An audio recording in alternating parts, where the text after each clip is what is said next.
So the A&E announcement is extremely exciting for both FreeWheel and A&E, to be honest. Effectively, we're talking about changing the way that we decision advertising from one set of individual ad calls in order to get the best possible decision in that construct to a more unified decision, where what we're actually doing is arbitrating one single auction across a unified set of demand, as well as all of the platforms possibly involved across the entire stream. And so what we then get is a set of compliance against TV things like competitive separation, category exclusion, and user experience that allow the best possible ad to serve in the best possible spot. So how much supply is involved from A&E?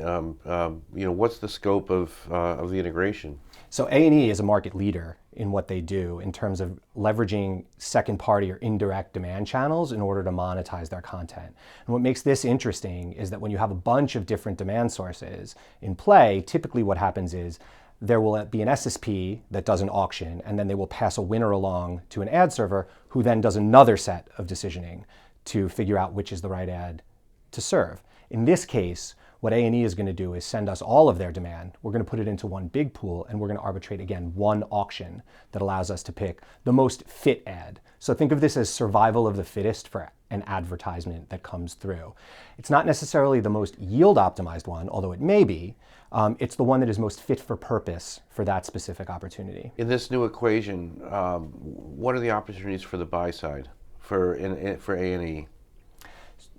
The end goal for A&E, as it is for FreeWheel, is in service of the marketer. And what you're aiming to do is provide the best possible experience for the marketer in any given scenario.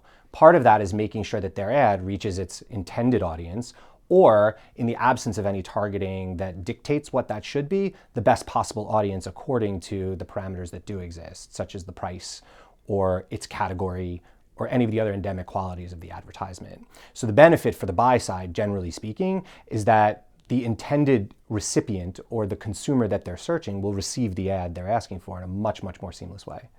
So what are the implications of this deal with A&E, for FreeWheel and for the industry more broadly beyond A&E? Well, what we're aiming to do is improve this scenario for the entirety of the industry. This is not limited to A&E, though A&E is our pilot participant for this. The idea is that we'll be expanding this, what we call the TV full stack internally, but really what is just a unified decision across all of the inventory that's involved. We'll be expanding this opportunity to the rest of our client base and ultimately the rest of the marketplace as we can throughout the remainder of the year and into 2020.